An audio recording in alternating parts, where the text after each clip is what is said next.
One of his most famous essays on the subject had been titled, "When Philosophers Shoot from the Hip." I'd never read it, but I'd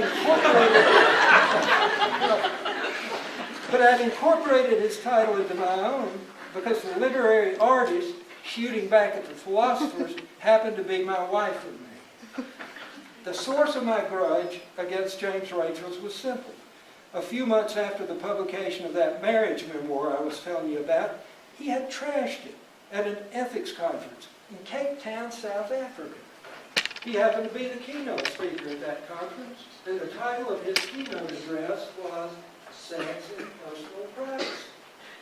He began his talk by revealing our names and the fact that we lived in Alabama, and he said that we had written what he called a joint autobiography about their life together, specifically about their marriage. In it, he continued, they described their alcoholism and drug use, her abortion, and their numerous and ongoing adulterous affairs.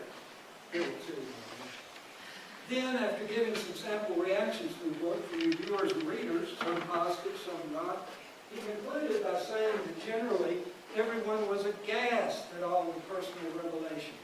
There are some things about yourself, he added, that you just don't broadcast, particularly things about sex. The book is, he concluded, a blatant violation of the usual norms of personal privacy, both for Covington's own privacy and the privacy of the other people portrayed in the book. Well, I don't see how a memoir can be viewed as a violation of one's own privacy. That's what memoirs are for. But Rachel's had a point about the privacy of others.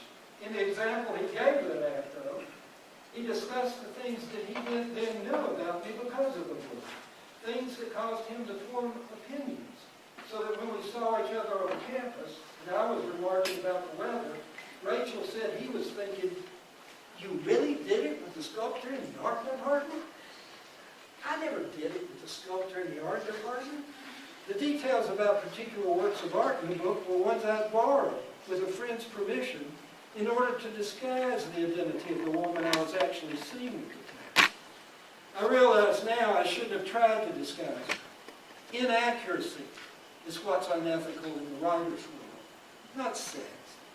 But didn't Rachel's himself violate my friend's privacy when he suggested to those scholars that the sculptor at our university in Alabama was having sex with me? By the way, that sculptor, my friend, didn't give a shit about any of this. She thought the whole thing was amusing. Now, I said to those distinguished scholars at the International Conference about Ethics and Multidisciplinarity, now, let's talk about sex. But I didn't, and still don't, have much to say about the subject. Those romantic affairs ended, in the memoir, ended in the year 2000, less than 10 months after the book came out. My girlfriend left me when I had that kind of male cancer surgery too commonplace to name. My wife's boyfriend eventually returned to his own wife. He was an FBI agent. And why doesn't that surprise us? My wife and I separated. We moved 1,000 miles away. One of our daughters joined me in the abandoned farmhouse. The other joined the Marines.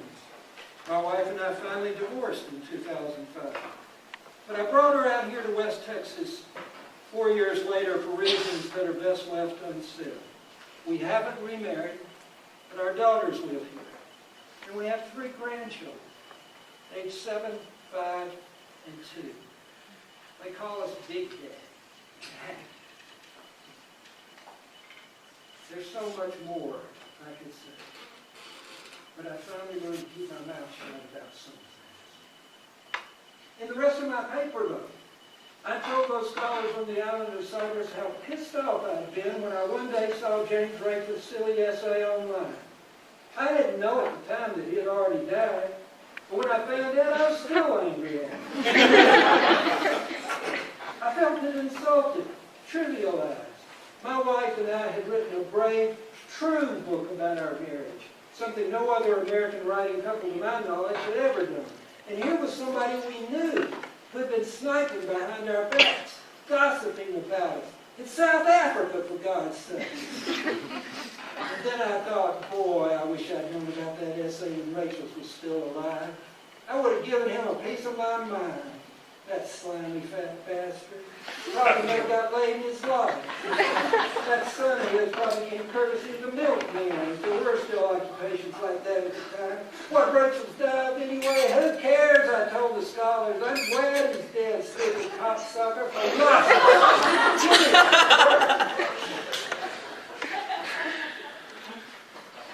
But then I started thinking about the way Jim Rachels, that's how I'd known Jim. He used to kind of shuffle across campus back in Alabama, his bald head glistening, his chin tucked tight against the wind. I had hair back then. Jim was probably mumbling something into his flapping orange necktie about play color, cheer to God. What a loser. Chubby little creep. And then I saw him about his slick-shod grin, his thick eyebrows raised quizzically, the way his forehead flushed pink in splotches when he smiled, and the little nods he'd make in greeting, like he was one of those plastic toy ducks that could balance on the edge of a drinking glass, bobbing up and down. And I thought, my God, we could have had fun with all this. I liked Jim Rachels. We weren't close friends. Just acquaintances. But I liked him, I told the audience, and I thought he liked me a little, and if he didn't, he should have. I asked the audience to imagine the two of us talking about sex and privacy at that very conference on the island of Cyprus, or in an auditorium like this one, on a night like tonight. I'd probably be asking him how many times a week he and his wife did it, and why he didn't want to talk about that. And he'd ask me how long I'd been a sexual masochist and why I didn't want to talk about that. And afterward I'd say, Jim, I never knew you were so funny and smart. No, I don't think your tie's out of style. Those wide orange stripes are coming back in again. And yeah, my wife was a looker. And that was always a problem. But all women are in trouble. There's no getting around that, don't you think? And hey, do you want to slip out of here? And well, I know I shouldn't given my history. But we could at least go have one beer or something and talk. And we might have the time of our lives. I'm in my mid-60s, Jim.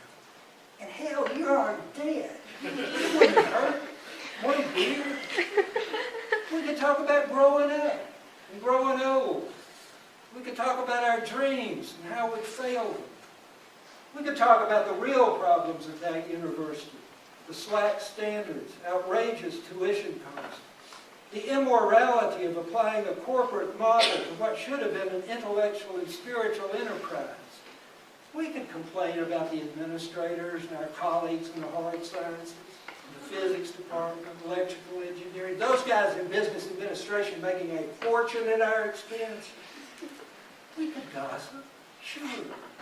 But we could also engage in this thing that universities are supposed to be about. Inquiry, challenge, exchange of ideas. It's not about being saints or sinners. Leave that up to the judges and the preachers. It's about being alive, curious, adventuresome. And yes, it is about being responsible. But first we have to talk to each other about where our responsibilities lie and what exactly they are. In short, I told the audience, I wish Jim Rachels was here with us today in Cyprus. I do. I really do. The paper, if that's what you call it, was well received. A few people had even gathered around to ask questions of Jim. I was worried, though, about an elderly Israeli woman who had been sitting in the back. She was wearing a gray shawl, her arms folded tightly across it. Her own paper had been a study of various rabbinical interpretations of passages from the Talmud, the Jewish holy book. She waited until the others had filed out of the room, and then she caught me before I left the podium. Her shawl smelled like roses that had been left too long in the vase. I shouldn't have come to the conference this year, she told me. I didn't want to. I'm not in good health. But then I had a dream, she said. You were in it. I didn't know who you were, but I knew you'd be here. And I'm glad I came. 5 days later, I was riding shotgun on the Turkish side of the Syrian border in a car driven by my translator, Michelle, which is Michael in French. Michelle was the worst translator and driver in the world. In the back seat were 3 passengers. The first was a gray-haired Syrian army general who had defected to the rebel side. The second was a bearded rebel commander who was furious with America and taking it out on me because we hadn't helped arm his men. And the third passenger was a skinny 17-year-old Syrian army soldier, a cute boy really, whom the rebel commander had just shot. What do you do? 3 guys. They need a ride. It was the opening scene of the long story that I hadn't told a woman in Kyrgyzstan or anybody else until now. Not even the Ethics Center here at Texas Tech University, to whom I am truly grateful for helping pay my way to a war